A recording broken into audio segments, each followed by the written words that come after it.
Misfits were a collective of 6 gaming YouTubers. Fitz, iNotorious, McCreamy, Swagger Souls, Toby on the Telly, and Zuckles, who joined forces to create a shared channel. At its peak, the group amassed an impressive 1.8 million subscribers. The Misfits stood out as a group I want to collab with Swags one day. You know, that'd be so cool. Just to actually make a video with him. One day. Really connected with the college crowd thanks to their stories about drinking, drugs, and other chaotic adventures, all shared on what used to be their successful podcast. Yet today their channel sits abandoned. So what led to the downfall of a group that seemed destined for continued success? Why did their rise come to an unexpected halt? This is the entire history of the Misfits.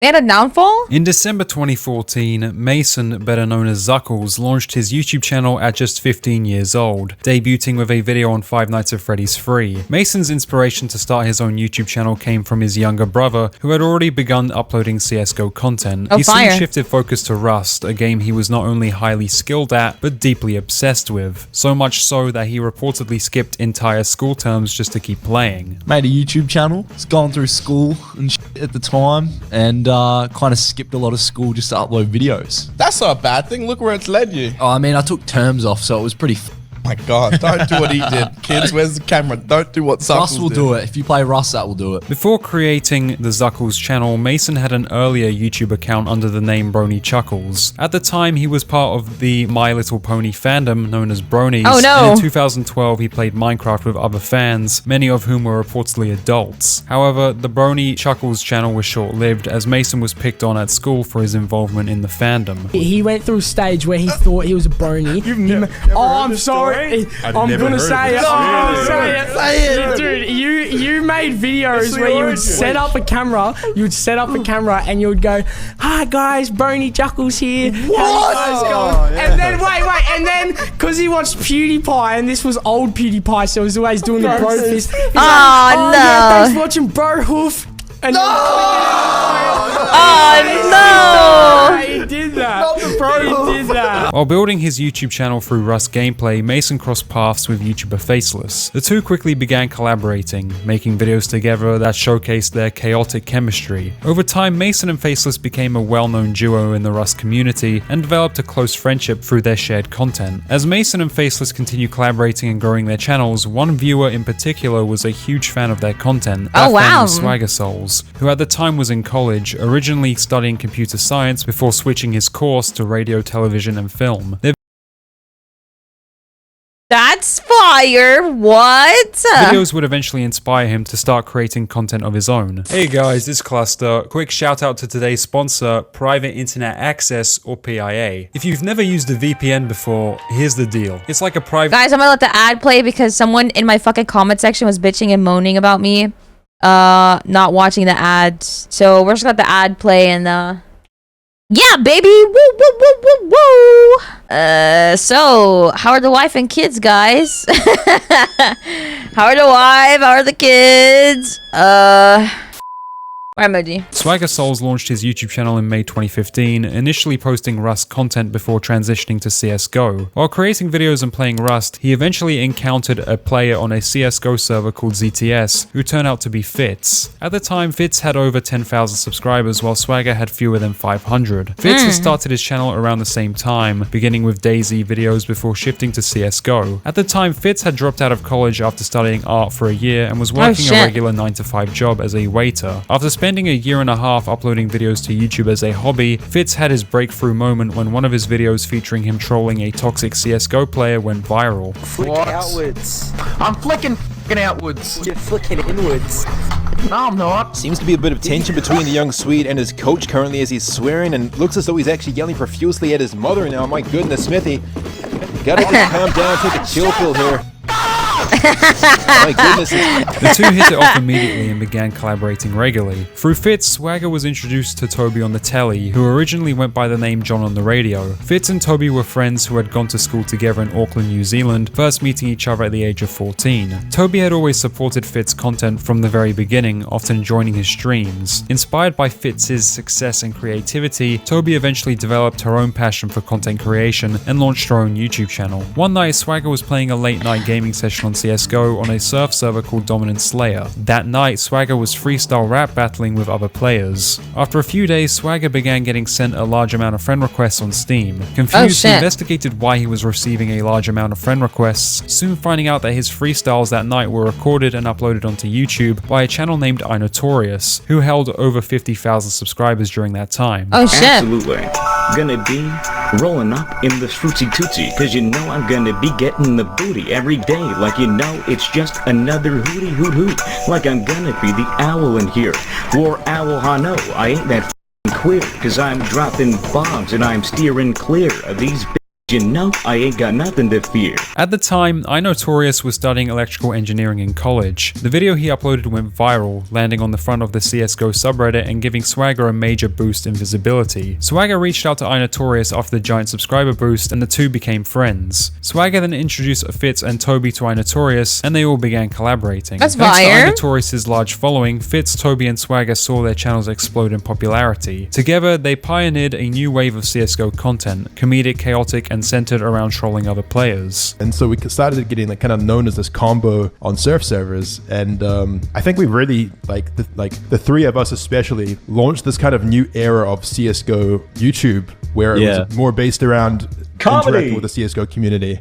Well, yeah, for one thing, like the funny moments community for CSGO was definitely on the way out, you know, so, you know, we kind of, I think in a sense, just added something new to CSGO content on YouTube and people were finding us and people were really enjoying it. One day, Swagger uploaded a Rust video titled Bravery Slavery, which caught the attention of Zuckles. After watching and enjoying the video, Mason left a comment stating, "Slide into my DMs, BB." Since Swagger had been a long fan of Mason's content, he was genuinely excited when Mason reached out and responded right away. The two collaborated on a Rust video for the first time, quickly forming a friendship. Soon after, Swagger introduced Mason to the wider group. It was a timely shift for Mason as his friendship with Faceless had just deteriorated. The fallout between Mason and Faceless began when Faceless gradually started distancing himself without explanation. Confused by the sudden distance, Mason made efforts to reconnect, but was apparently ignored. So, like, there was this one phase where me and Faceless were like the iconic duo on Rust. Everyone Talk about knew Faceless us. a little bit. He was just another Rust YouTuber at the time. Yeah, right? yeah, he was another Rust YouTuber, but me and him were really fucking close. Like, we would sit up on surf servers till like 4 in the morning and just talk shit. Like good buddies, man. Like I really I was really close with him. And then it got to a stage where like he kind of just fell off the wagon and stopped playing, and at the same time stopped talking to me completely. So it got to that stage, and he just flat out ignored me. And he was playing Rust one day, and I shot him a message. I was like, "Oh, hey dude, what are you doing?" He's like, he just pretty much said, none of your business. I don't want you to know. I'm like, wow, what? What the hell? And I'm like, according to an old comment, Faceless distanced himself after becoming annoyed, believing Mason was imitating his video styles and mannerisms. Frustrated, Mason and another player named Matt G thought of the idea to grief Faceless's base during a live stream. Mason recorded the troll and uploaded a video titled Griefing the Facehole Army, effectively ending their relationship. Damn. Come have a look at your walls, bro. You want them? Place all their walls. Bro, you want these walls? You want the walls, bro? Look at the walls. Boys. You want the walls, boys? You want the place all the Hey, bro, see how you're my princess? See you later.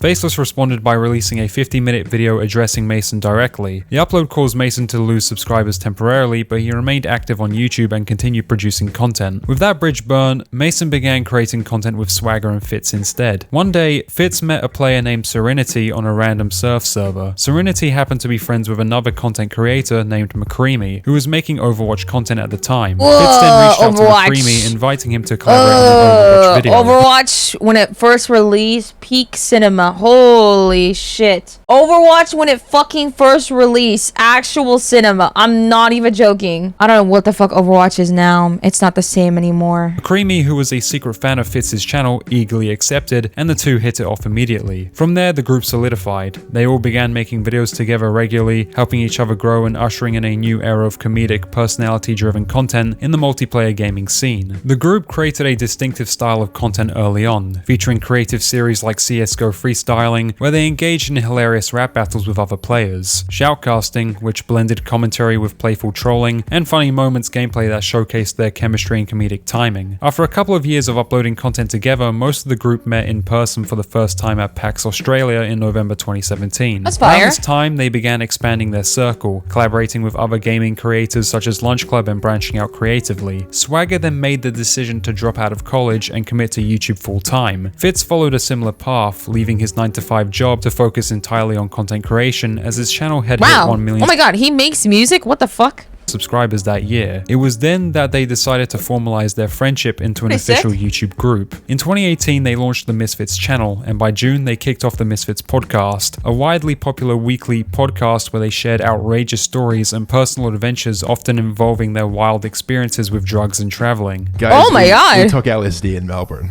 Oh wait. Now listen, jokes aside, we got to get some disclaimers out of the way before we jump into the stories that we had. Listen, if you're under the age of 18, if you're underage, we're just telling you right now, this podcast is not meant for you. We can't stop you from listening, but it's not for you, all right? So, Please click off. With the Misfits now officially established as a YouTube group, they began searching for management to support their growth and handle the business side of things. They brought on 2 managers, Matt S. and Ryan P., with Ryan eventually taking the lead as the manager of the Misfits network. With the launch of their group channel and a growing need to collaborate more closely, the Misfits decided to move in together in Melbourne in late 2018. Fitz, however, didn't join them full time. He visited primarily to film content with the group. Living together allowed them to collaborate more frequently and produce content with a consistent tone and chemistry, which helped fuel their rapid growth. We decided ultimately that we wanted to do more together as Misfits. We wanted to travel more. We wanted to go to more of these events more. And it's really hard when Swagger and Ina were living all the way in America and there's travel and we just show up stoned every time, it's just not good. It's just not good. It just basically it made sense for them to move to Australia more permanently, or at least for like a period of to be like living there for months and months, 6 months, a year, whatever the it ends up being. And it also made sense for them to live together, I guess, because otherwise I would actually listen to the podcast in the class. Back then it took a lot to hold in them laughs. I got attention for recommending Misfits podcast to one of my teachers. They didn't know they were actually going to listen.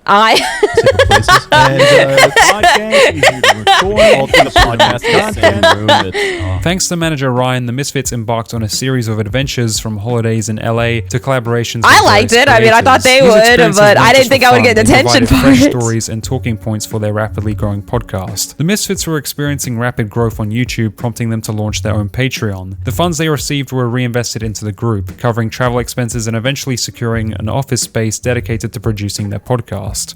You may notice if you're watching the YouTube video that we're in a new set. Yes. We basically, because of our Patreon, we're able to move the podcast into a new office space, and we have this lovely brick wall behind us and a whole office space off camera that you guys are not seeing right now, but you will see in upcoming videos, I'm sure. To them it looks like we just got a new wall behind you. That was it. No, believe me, this place is awesome, and we're very happy that we've secured this, and we can't wait to see that's fire. Employees, a place for us. Yeah, somebody building Legos. That's fire. That's great.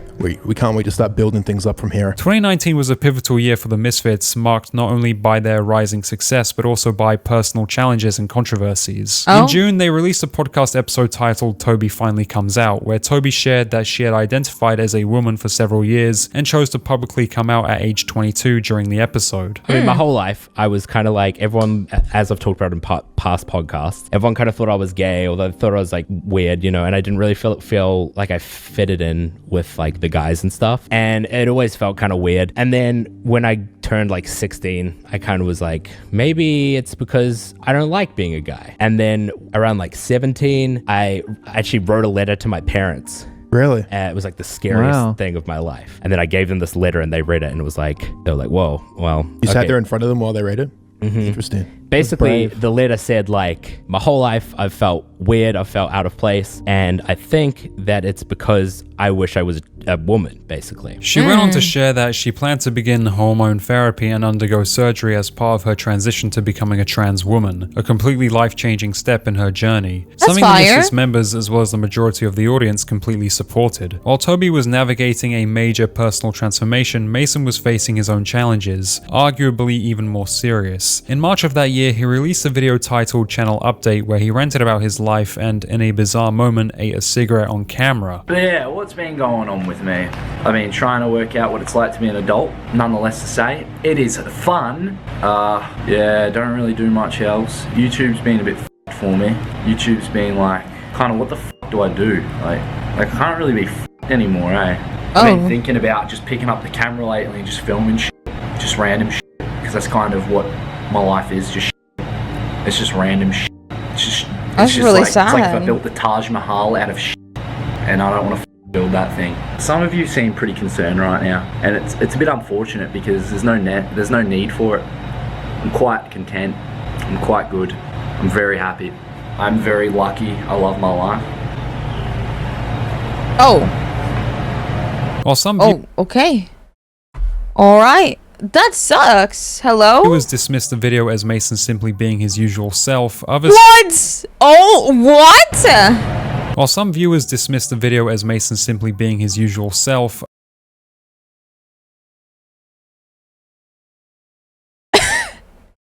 oh yeah, that's just Mason. He does that, chat. Like, don't even worry. What? others sensed that something deeper might be going on behind the scenes and interpreted the video as a possible cry for help. In August, Mason went live on Instagram during what appeared to be a mental health crisis, where he repeatedly spoke about wanting to harm himself. I don't feel good.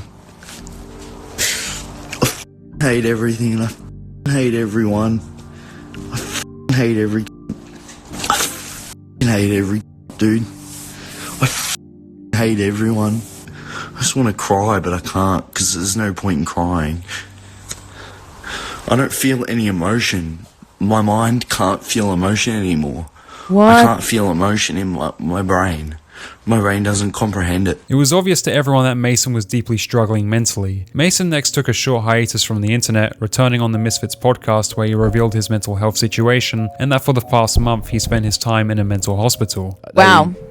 They put me in like a psychiatric hospital and it was just like a crazy experience of just like people, like different kinds of people that were different kinds of crazy like me and shit. Like, first of all, they're probably going to wonder why you went to a psych hospital in the first place. Well, yeah, I was just like, started like hurting myself a little bit. I mean, I think one of the things that triggered it was you jumped off like your computer chair and like you like hit your head and that kind of stuff, right? And, yeah, I was doing some pretty wild shit in my room and then it scared the fuck out of my mum and my brother and then that's when I ended up getting driven there. I've seen shit, I've heard shit and it's like something that I've always lived with, but nothing I've really ever acted upon. Right. So when I did it, it was kind of like a shock to my mum and my brother. Looking back, do you feel like it was important that you did go in there? Oh yeah, 100%. Yeah, fucking oath. Yeah, I was like looking at it now, like it's been a month since, and now like I'm taking medication and that, and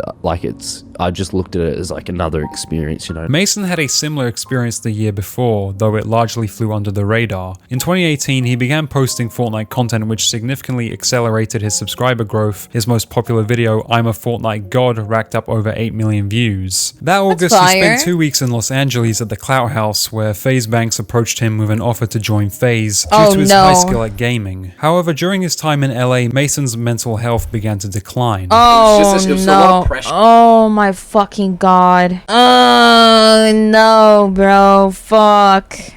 Especially going into an environment like that and being myself who uploads once a month, like I was instantly pressured to be doing so much more and I just couldn't deal with it. Like I'm talking, I was screaming at walls. You know, it was like something from a movie. I felt like something from Split, dude. Thought I was gonna die. Everything was gonna kill me. Okay, just to also clarify one thing, because I feel like I have to say this to stand up for Mason. He didn't have a breakdown because he couldn't cut it over there. Okay, like Mason is a hardworking guy. He didn't come home and not follow through with the phase thing because he couldn't cut it or because it was, you know, too much. I mean, that might have been like, part of it might have been that it was too overwhelming and he was just a bit young, but it wasn't because he couldn't cut it as a person and a content creator, all right? Following Mason's struggles with mental health, he left the Misfits house and returned to live with his parents. Shortly after, in October, the group announced that they would all be moving out as their one-year lease on the Misfits house was coming to an end. Oh, Misfits house is on a 1-year lease.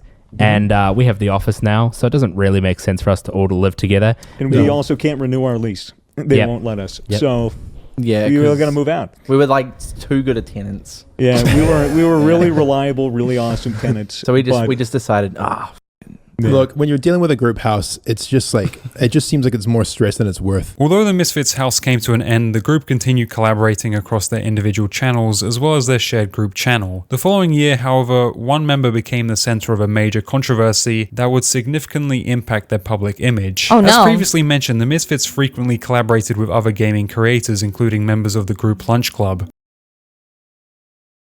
He's everywhere. He's fucking everywhere. He's everywhere. He's everywhere. He's everywhere. He's everywhere. Yo, I'll be so honest. I didn't notice him for a second. I didn't notice him. He looks way different. I didn't notice him for a second. Mentioned, the Misfits frequently collaborated with other gaming creators, including members of the group Lunch Club. One of those members was Call Me Carson, known for his Minecraft and Discord-based content. Carson and Fitz developed a close friendship, regularly streaming and gaming together. Around this time, guys, I'm so Carson excited to was play also Minecraft collaborating soon. with another streamer named Caterino. Their on-stream chemistry and flirtatious interactions led many viewers to believe they were a couple. However, this relationship would eventually deteriorate. March 12th, Carson stated on Twitter, "I'm taking a break indefinitely. This has been a difficult decision, but after considering some recent personal events and my own mental health, I've decided I need to take a moment to step away. Oh, Going shit. to focus on making myself a better person. Thank you for the support. For those concerned about me, I recently started antidepressants and have been on a whirlwind of emotion and pain in my personal life. Oh, man. I recently started seeing a counselor a few weeks ago. Right now, I'm in no way mature enough to handle the responsibility of this job." After Carson made these tweets, he unfollowed both Kate and Fitz. On Reddit, viewers began speculating that Kate had cheated on Carson with Fitz, which ultimately proved to be true as Carson confirmed it. The revelation stunned viewers. Oh no, what? Carson with Fitz, which ultimately proved to be true as Carson confirmed it. The revelation stunned viewers, sparking intense backlash directed at both Fitz and Caterino. In response, Fitz issued a public apology to Carson stating, "Hey guys, as many of you will have heard, I've been involved in some personal drama recently, and although the situation is a lot more complicated than anyone expected, I want to apologize publicly, not just in private. I'm sorry, Carson. I hurt you, and I wasn't a good friend. I can only hope that someday you'll forgive me. I regret what I did, and I regret where we are. If you ever decide that I'm worthy of versing you in 8-ball, I'm here. Until then, I'm sure the wonderful friends you have around you will have your back." Oh, I can hear my fan on. Give me a second. That's fucking crazy. Oh no, why? Like, how do you do that? Caterino later released a video apologizing to her audience. Interestingly, she clarified that she and Carson had never actually been in a relationship. However, she still expressed remorse, admitting that she did lead him on and had cheated on her actual boyfriend at the time. My relationship with Carson was very complicated. I had a... Wait, okay, hold on. Wait a minute. Wait, was she dating somebody while talking to Carson? Boyfriend at the time, and neither Carson nor my boyfriend at the time.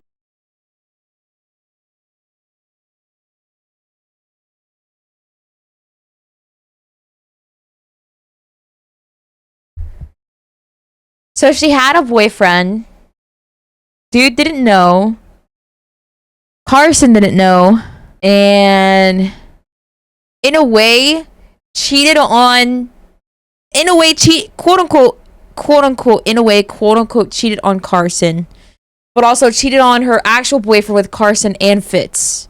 But also cheated on her boyfriend with Fitz. What? Okay. What? What? I'm trying to make it make sense. Okay, hold on. I'm trying to make it make sense. We gotta make it make sense, chat. This is her. And then we have Carson. And then you have Fitz. No way, dude. I'm making it make sense. I don't get it. And then we're gonna put boyfriend. We're just gonna put boy. Okay, so they're dating. Right? Fire. This is the color for they're not dating, but they are talking. So she's cheating, but he doesn't know. He doesn't know about Carson, and then he doesn't know about her boyfriend. And so she's cheated. So she cheated on her boyfriend. He doesn't know about Fitz. He knew but was confused, and this guy's left in the dark, and he doesn't know shit. And what is going on? And in a way, because she was talking to Carson so much, that she cheated on Carson with Fitz. What is happening? How do I make it make sense? Does it make sense, guys? So she has a boyfriend, but they didn't know. And then he didn't know about them. So Fitz. Wow, bro. So Fitz. But they're not dating.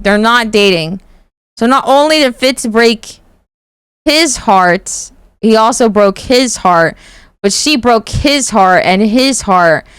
But then she also broke Fitz's heart. So that's crazy. Knew a boyfriend at the time, and neither Carson nor my boyfriend at the time knew about each other. And while I was clear with Carson that Carson and I were not in a relationship, I still led him on and ended up hurting Carson and my boyfriend at the time very badly in the process. Although Kate was clearly in the wrong for cheating on her boyfriend, the situation became more complicated due to Carson's belief that he and Kate were in a relationship. A year after the drama unfolded, YouTuber Anything for Views tweeted, "Carson and Kate were never dating. Carson hadn't even held her hand. Fitz entered the room and asked Carson if they're dating. He said no. Fitz then said, 'Is it cool if I hit on her tonight?' Carson said it didn't bother him. Fitz laid pipe and Carson then set the stands on him. If this story is accurate, it raises questions.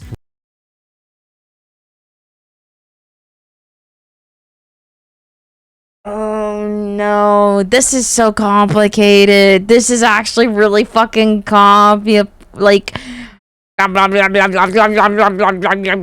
this is so complicated. Fitz laid pipe and Carson then set the stands on him. If this story is accurate, it raises questions. Why did Fitz feel the need to apologize? And why did Carson present the situation as if he and Kate were dating? Even years later, Kate claimed that Carson had misrepresented the events surrounding the controversy. I was 19 and I cheated on my boyfriend, and a very big streamer lied about it and it got out of hand. You know what? You said very big streamer. Are you sure about that one? He was big at the time. To this day, the full story behind what actually happened between the three remains unclear. Fitz briefly touched on the situation during an episode of the Misfits podcast, hinting that there was much more going on behind the scenes, but ultimately chose not to elaborate, citing it as a private matter. You know, I have apologized and explained myself to Carson privately behind the scenes, and things have sort of been worked out. And also, I just want to remind everyone that they don't really know the full story, and it's not really anyone's business at the end of the day to know the full story. So the place things are currently at is, look, you know, like I own up to, you know, my mistakes and the things that I did, and I've apologized to Carson publicly and in private. And now it sort of seems that it's time to move on from this, because at the end of the day, it's a personal matter, you know, it's a private thing. Ultimately, the drama ended with Carson portrayed as the victim, whereas in reality, there was way more to the story. My fucking ribs hurt so bad. I won't lie to why bring this out to the media. You know what I mean? I think it's a little weird that you just like kind of like air this shit out real fast to the media. Maybe that's just me though. And I get it that people are speculating, like you have fans that are speculating, but at the same time, I just think it's like low-key weird. While the other Misfits members continued uploading content to their channels, Fitz stopped posting altogether. Many It just assumed was a his little absence petty. was tied to the Carson controversy, but Fitz later explained that he simply felt content with his life and didn't feel compelled to make videos. The Misfits carried on producing content until they eventually found themselves in another controversy, this time with Mason at the heart of it. January 2021, Mason was invited to join Offline TV's Rust roleplay server, a space designed specifically for streamers to create collaborative content. Oh, the controversy fire. began when Mason clashed with streamer XQC, Oh? with tension sparked after Mason killed him in game. This is my first day on the game. I don't know what the hell's going on. Oh. Do you remember where your base was? Yeah, here, I'll tell you. Oh, God. Okay, I'm running. Okay, I'll be right back, guys. I'm sorry. That's what you get for talking shit about my mum. That's what you get for talking shit about my mum. Then he kills me, and he unironically takes the loot and runs away, dude. This is why this is just boring. We can only be on the losing end of it all the time. No, that's so fucking weird. We just like, Dude, and then the way we're I made playing, the like, walls our and shit, base dude. turned into like a social hub. Dude, hang with people. Yeah, come up to, like, exactly. talk And then we stuff. always get And then killed some in it people all use the that time. to just sneak up on kills. Dude, exactly. Our base turned into like the RP hub where people steal shit and kill us. It's so. Oh my god. Wait, is Rust this serious? Holy shit. Oh my god. Boring. Yeah, and then if you guys start it, you're the bad guy. And if we kill them, oh, we're gonna raid them back. Oh, we're gonna be like, this is just weird. XQC It was does upset get with this serious. Holy shit. I did not know. Oh my god.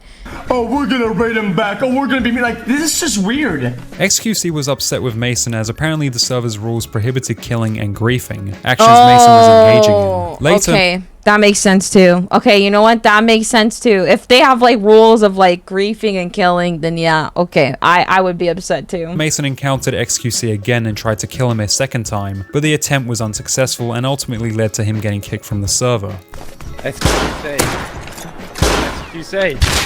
Man, you're cringe as dude. Dude, listen, you need instead of chasing me down for kills, you have to focus on your own channel, dude. Stop letting it die out.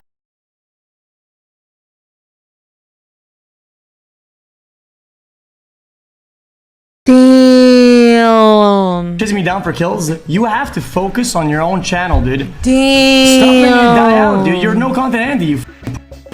But I can't help it, bro. I've got text-to-speech on. If someone says I can't help it.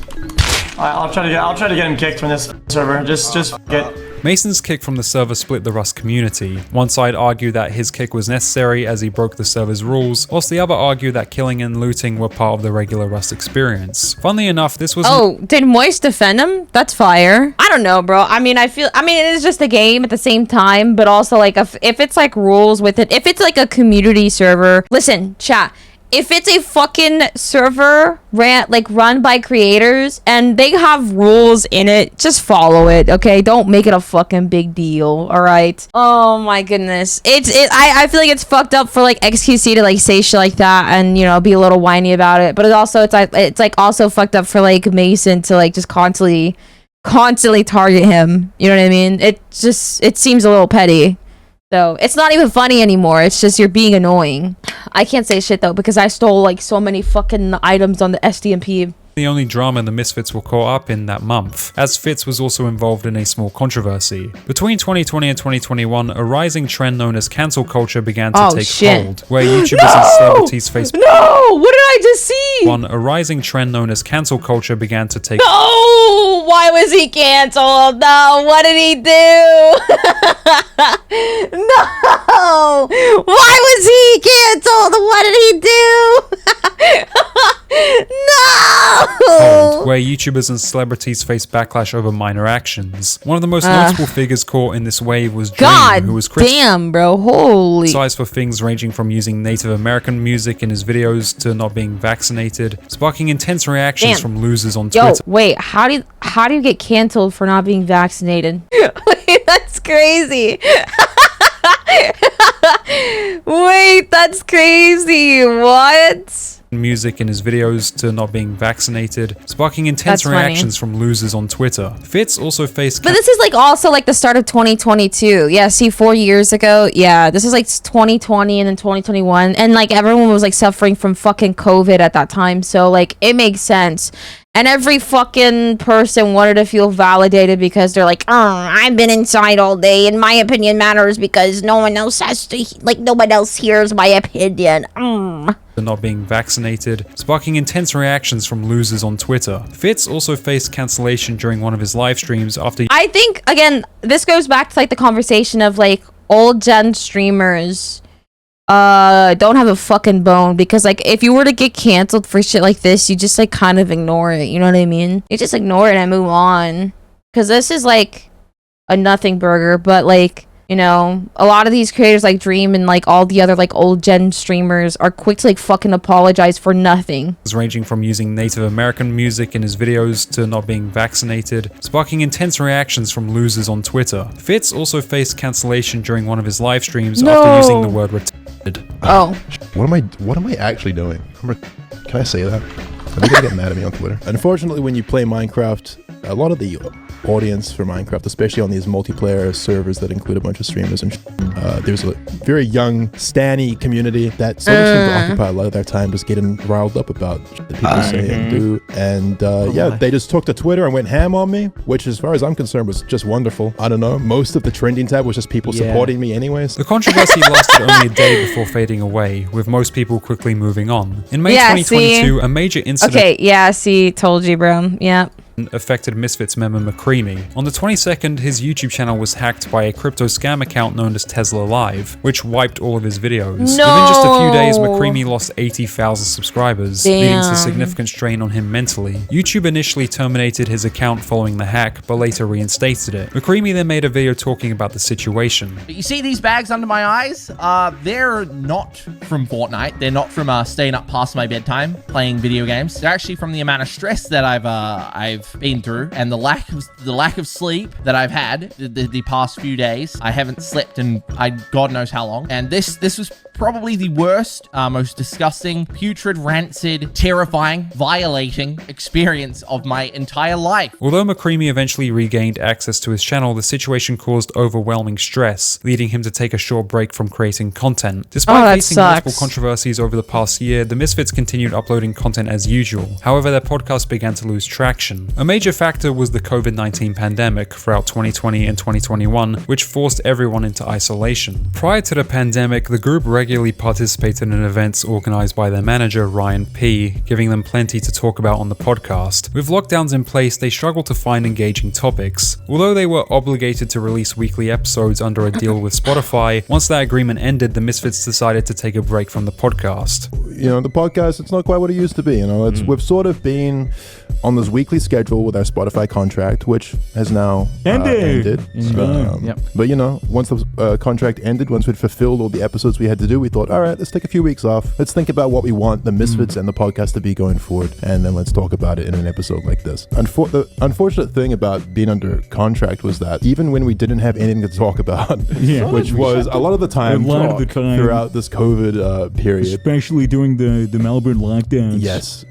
A lot of people, I've noticed from streams, a lot of people do not understand how locked down Melbourne was. Yeah, we were extra locked down. And they just think, oh, the Misfits weren't doing it because they didn't want to. No, we literally couldn't leave our houses. Yeah, it was like, you know, the podcast, especially with that period over Discord, it was like, you know, hey, what you guys do this week? So I woke up, I off, I played video games and smoked weed, and then I went to sleep. It was a very bland period. It was a very, very bland period. Yeah. After making this announcement, the Misfits only uploaded 5 more podcast episodes, with the last one released on November 23rd, 2022. The episode with YouTuber I Did a Thing was presumably their last, as after it aired, they never returned. In fact, the Misfits hadn't posted on the group channel since February 2023. Fans pressed the members about when new content would drop, leading Mason to make a shocking statement on Twitter in May 2023. Yo, for the foreseeable future, Misfits won't be posting any more content, so could you please stop coming into my Twitch chat and asking constantly? It's exhausting being the messenger since I'm the only one consistently live on Twitch streaming. Cheers. Viewers were caught off guard as Mason never explained why the Misfits had seemingly come to an end. While the podcast conclusion made sense given the circumstances, the sudden silence around the group channel left fans with countless unanswered questions. After Mason's statement, the Misfits simply continued posting on their individual channels as though nothing had changed. Viewers also began to notice that the Misfits had stopped appearing in each other's videos, suggesting they were now focused on their individual paths. Oh, there's about to be drama, bro. It's about to be crazy ass drama. This shift was particularly evident with Mason, who had completely distanced himself from collaborative content with the group. That same year, he took part in a boxing match against Halalham under Misfits Boxing, ultimately losing the fight in May. Despite the outcome, Mason had grown passionate about the sport and expressed a desire to become more involved in the YouTube boxing scene. Fitz was also scheduled to participate in a Creator Clash boxing event, but his match was ultimately cancelled after his opponent, I Did a Thing, withdrew from the fight. Fast forwarding to September 2023, Mason took part in an IRL streaming challenge in Australia organised by streamers Ice Poseidon and Sam Pepper. The premise was simple: if a streamer was recognised in public, they earned $3. That money would then be gambled, and whatever remained was used to purchase basic essentials like food and water. Participants were also prohibited from staying in hotels or Airbnbs, relying instead on couch surfing for accommodation. On the first night, Mason struggled with the challenge as the group was forced to sleep on tables in an office, an experience that led to a minor breakdown for him.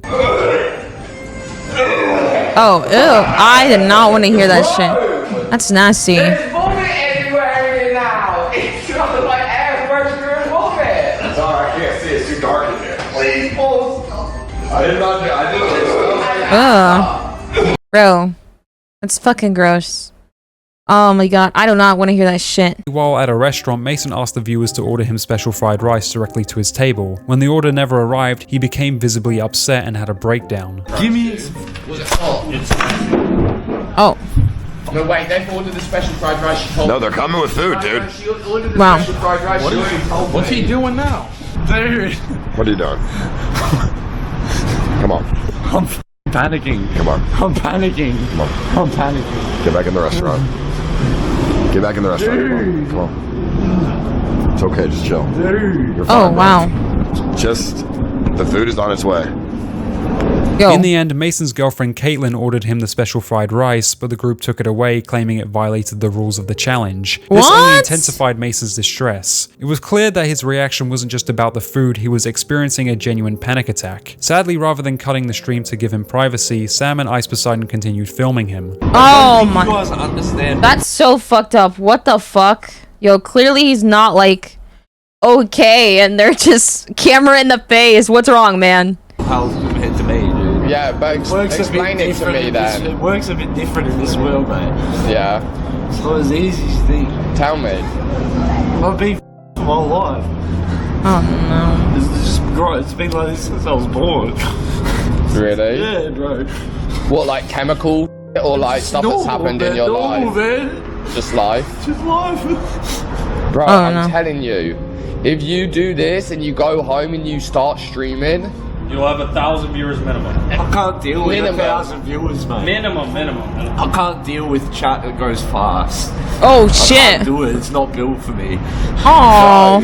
It's not built. Dude, you're like a really good live streamer. Yeah. It's not built for me though. What stresses you out about it? Watch chat go that fast. Why? What stresses you about it? I'm scared, man. Yeah, I know, but like, it, bro. At least you're aware. I'm scared. I'll be like this. Cut the fucking camera off, bro. Like, what? Just fucking turn off the goddamn stream for like a minute or two, dude. Come on, man. Since I was born, I just made everything. I know, I'm trying to understand. Dude, I see shit. Oh, took a wild guess, I don't know. I see shit, man. Bro, what the see shit? Yes. Paranoid schizo. And I take meds every day. It doesn't work because I've been like this since I was born, mate. Why am I filming these? After his breakdown, Mason calmed down and continued participating in the challenge. However, things soon took a turn for the worse. One day, Mason disappeared from the group for several hours, prompting Ice Poseidon and Sam Pepper to contact the police out of concern. No one knew where he was until a visit to the station revealed that Mason had been arrested. He's okay. He's arrested. He's okay. Okay. He's arrested? He's arrested. Yes. What? What did he do? So, well, you can explain it to you, mate. Once, Oh my God, I was right. He's an adult, so I can't disclose. No, I get that. All right. Private stuff. So Mason will remain in custody tonight, and he will appear in court tomorrow, and then it's up to the magistrate to decide if he gets released or not. So, would I be able to speak to him briefly? Not tonight, no. The following day, Mason was released from jail. To this day, the exact reason for his arrest remains undisclosed, only that it involved a serious offense. Bro, what the hell happened, dude? I don't know. Are you good, bro? Hard to explain. It's like, how do we get out of this thing? Just give us like 1 minute. Sorry, Zuckles, I'm sorry for whatever happened, man. It's fine, mate. No stress. You don't want to be on camera, I'm gonna walk away. Just give me like 10 minutes. Yeah, I got you. I'll talk to the guys. Yeah, I got you. Mason exited the challenge shortly after the incident. It was clear that his mental health was still in a fragile state. Although Oh no my official God. explanation was ever given, fans continued to speculate about what had caused the Misfits' sudden split. Then in December 2023, What the fuck? Yeah, that guy sucks, dude. Clearly he was not like mentally there. Like, hello? He's having like an actual fucking breakdown and everyone's like first fucking thought is, yo, go grab their camera. Go grab the camera. They couldn't like, or even just like fucking, I don't know, maybe you just leave the camera where it was and attend to your friend. That's not a friend, bro. That's not a friend to them. That person was just views. Oh my God. fans continued to speculate about what had caused the Misfits' sudden split. Then in December 2023... Bro, you'll have like 1,000 views. Like, it's like, what the fuck? Is that supposed to like keep me going? This man is like dead ass saying how much like he just doesn't like it. I feel so bad for him. Like, I genuinely do. A giant story surfaced that may have explained the group's sudden end. Oh? YouTuber CoffeeZilla, renowned for investigating crypto scams and shady creator schemes, released a video titled Huge Creator Scam, exposing the Misfits manager Ryan P for scamming multiple content creators. Ryan P launched a merchandise company called Revolt, designed as a platform for YouTubers to sell their branded apparel. The concept was straightforward. Creators would list their merchandise on Revolt's site, which would handle promotion and sales in exchange for a percentage of the profits. However, CoffeeZilla's investigation revealed that Ryan wasn't just taking the agreed upon cut, he was also stealing additional revenue from the creators' earnings and using the funds for personal expenses. But there was another side of things. Ryan Piacente had a spending problem. He took 6 private jet trips in a month. Thousands of dollars every night. Brother, what? On dinner. We have receipts for, by the way. They spent $25,000 a week to rent a mansion in LA. And they rented a Ferrari for $20,000 for a week. But the thing was, it wasn't really Ryan footing the bill. It was actually Revolt. Since Ryan was overspending, he devised a scheme to cover his tracks. After spending the revenue from Creator A's merchandise, he would pay them back using the profits made from Creator B's sales. Then Creator B would be paid back using the profits made from Okay, I remember this issue because there was oh man, I don't remember it like entirely, but I do remember Corpse announcing a really cool merch drop, and I remember low-key, this is so pathetic, but I remember I took on like 5 extra shifts as a barista when I was working. I took on 5 extra shifts and put money aside so that I could buy Corpse's merch, and then to find out like almost like 2-3 weeks later, he's like, hey guys, I'm sorry, bad news. And he was like, the merch is taking a lot longer to make. And I was just like, man. And I was so fucking sad because I was really looking forward to buying that merch, bro. I was so fucking heartbroken. I'm not even joking. I was so heartbroken because I worked extra hours to be able to like, oh, I can get this. Profits made from Creator B sales. Then Creator B would be paid back using the profits made from Creator C sales, and so on and so forth. Eventually the scheme collapsed, and Revolt began delaying payments to the creators who were still owed their earnings. This prompted many creators to speak out publicly against Revolt, sharing their experience.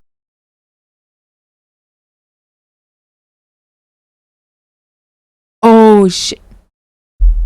And frustrations with the company. Not only did CoffeeZilla present evidence of Ryan's excessive spending habits, but Ryan himself had acknowledged the issue in a previous episode of the Misfits podcast. So why aren't you a millionaire?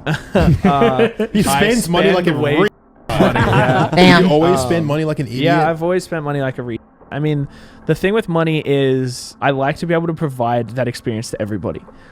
So a lot of the money that I spend is actually on other people for the most part, because I'm just like, yeah, let's do it. Like, let's have fun. That's true. Right. Like, who cares about the future, right? Yeah, well, Business make that's today really awesome. what it is. In addition, more than 100,000 customers complained, reporting that the company either shipped incorrect merchandise or failed to deliver their orders entirely. Even before CoffeeZilla released his video, more allegations had already begun surfacing against Ryan, this time involving claims of assault. One user, known as Peckett, took to Twitter and posted, "Throughout my time working with the Misfits and their merch company, I was continually put into extremely uncomfortable situations with Ryan and made to partake in acts which I would only ever agree to after being coerced, told I would get a promotion, get to live with my friends, taken on overseas trips, or made a money offer I wasn't in the position to refuse as I was underpaid and never paid on time. Wow. I've witnessed him perv on his employees in the shower, break into clients' phones to search for private photos, take advantage of men who he has given way too much alcohol and drugs. He uses his money and influence to manipulate vulnerable people into fulfilling his desires. I know of many more stories that make me sick and give me nightmares to this day. It's not my place to share them, but to others with similar experiences, you're not alone. The Misfits are aware of at least some of these actions and choose to look the other way and leave their audience and staff open to abuse. I have lost all respect for them. Having a platform is a privilege, and the people that allow you to have one should be protected." After Peckett came out with this tweet, another individual by the name of Will Goons came out with his experience. Will Goons shared that he was introduced to Ryan and the Misfits in 2020 when he was between 18 and 19 years old to potentially work with them. Ryan hired him and provided financial support during a difficult period in his family life, an act that in hindsight appeared to be part of a manipulative grooming process. He recounted an incident where Ryan offered him $500 in exchange for a nude photo. Feeling pressured and afraid of jeopardizing the opportunity, Will Goon sent photos but later had to block Ryan after discovering the image had been saved to Ryan's camera roll, something Will Goons believed Ryan did to keep as a blackmail if he ever came out with a story against him. He went on to describe a series of troubling encounters. At a party, Ryan allegedly touched him inappropriately while they were in an outdoor spa. Later, Will Goons retreated upstairs to shower as he felt incredibly uncomfortable around Ryan. Ryan reportedly entered the bathroom to watch him shower. In another account, Will Goons said he was invited to Ryan's home, where he was ultimately assaulted in Ryan's bedroom. A truly sad and disgusting story. To make matters worse, a third victim, known as Hamish, later came forward to share his own experience involving Ryan P. Hamish shared that he first met Ryan at the Misfits' $100,000 party in 2019. He was filming for a vlog to upload to his personal channel, but was then noticed by Ryan. Ryan asked for the footage to be included in the Misfits video, something Hamish agreed to, and sent to the Misfits editors after the party. Ryan was impressed by Hamish's videography and gave him the opportunity to work for the Misfits. Motivated by the opportunity, Hamish relocated to Melbourne to pursue his passion for filming and editing, gradually spending more time around Ryan. He recounted an incident at one of Ryan's parties where Ryan touched him inappropriately. Ryan then offered him a house tour, which Hamish agreed, but to have one of his friends join, something Ryan was obviously annoyed by as he had secret intentions. He also recounted that a few months later, Ryan was heading to his house to collect his car when he disclosed his true intentions, something Hamish immediately rejected, clarifying that he wasn't gay. In another troubling account, Hamish described being invited to the Misfits' house where he was required to inhale something before entering, which made him incredibly intoxicated. While under the influence and in the bathroom, Ryan stood by the door and offered him an excessive amount of money to shower. Hamish agreed, and during the shower was sadly assaulted by Ryan. Disturbingly, the situation escalated further in CoffeeZilla's video, where he revealed more accusations, including messages sent by Ryan requesting explicit images from minors. When Ryan asked a fan, "Can we get married?" when she told him she was 16, he said, "Come back in 2 years."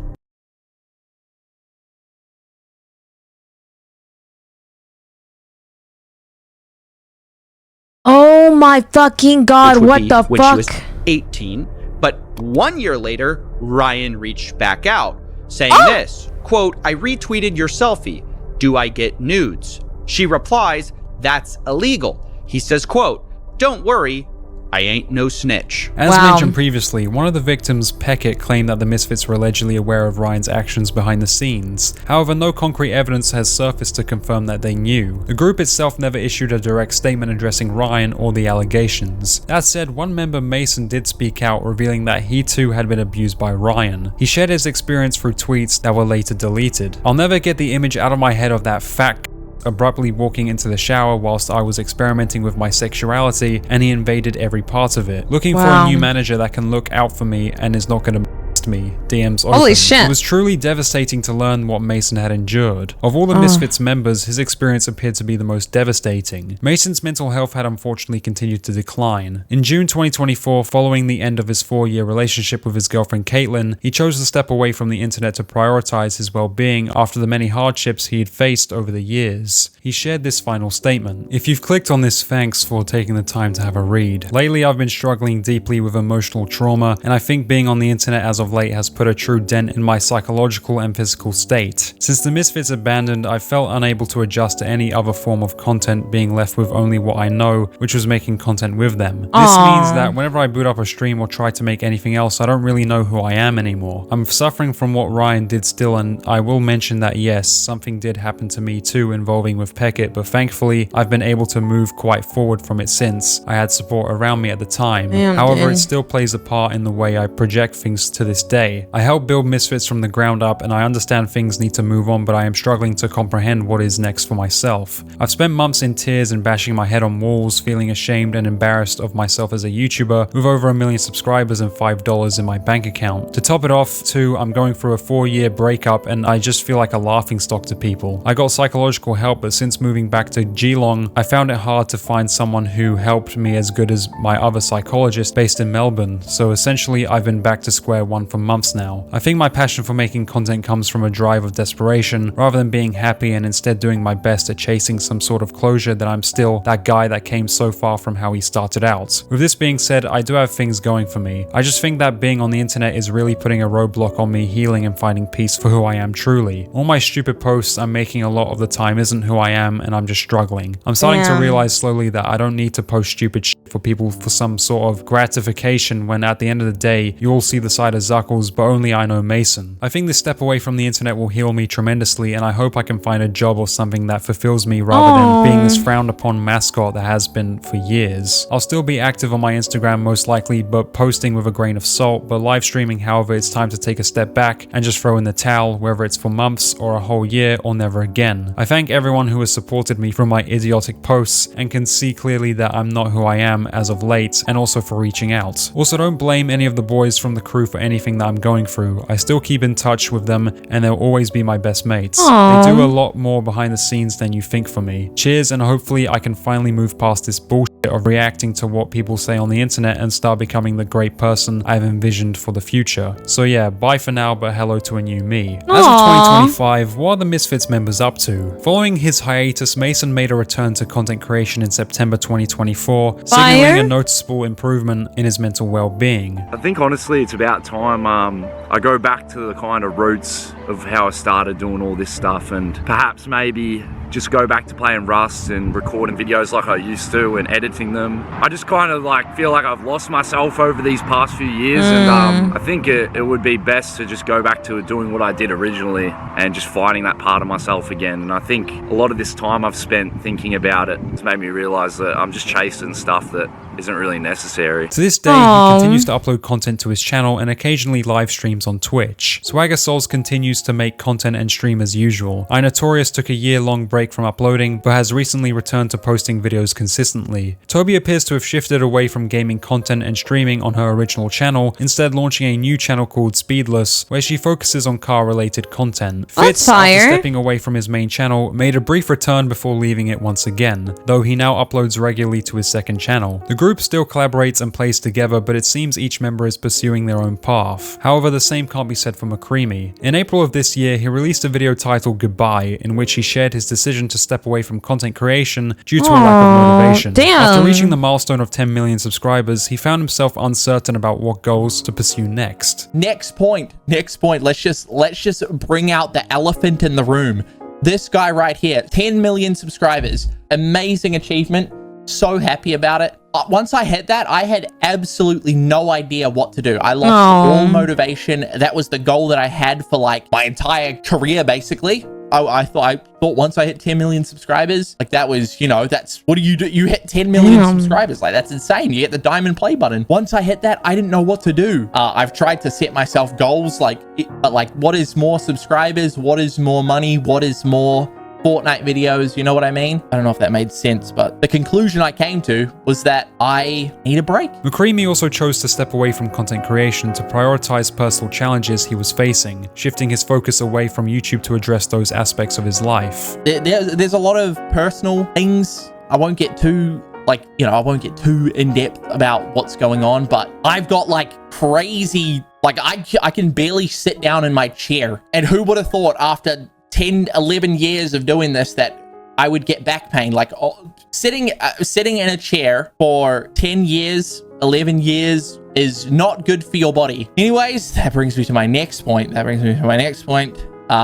And I don't even know if I should be sharing this. I don't know if I'm going to cut this out. My mum is also going through some stuff right now, and I don't want to be sitting here stressing out about Fortnite videos, man. Although McCreamy has paused uploading on his own channel for the time being, he still makes appearances in other Misfits videos, joining them in gameplay sessions. Well, the Misfits were once a rapidly rising force in online entertainment, a group of friends who turned a shared gaming hobby into a thriving brand. Their videos and podcast episodes consistently captivated audiences, and their success grew so significantly that they evolved into a full-fledged company with dedicated staff behind the scenes. What began as a passion project became a cultural phenomenon, but behind the scenes, a larger reality was unfolding. The group's momentum came to an unfortunate end due to the actions of Ryan P., someone they trusted, but who ultimately betrayed that trust in horrifying ways. Whether the Misfits were aware of what Ryan was doing remains uncertain to this day, and the lack of clarity only deepens the tragedy. It's profoundly sad to witness how a close-knit group of creators, once united by friendship and creativity, was fractured by deception. This story serves as a painful reminder of how quickly success can unravel when trust is broken, and how even the brightest brands can dim when the people behind them are forced to confront unimaginable truths.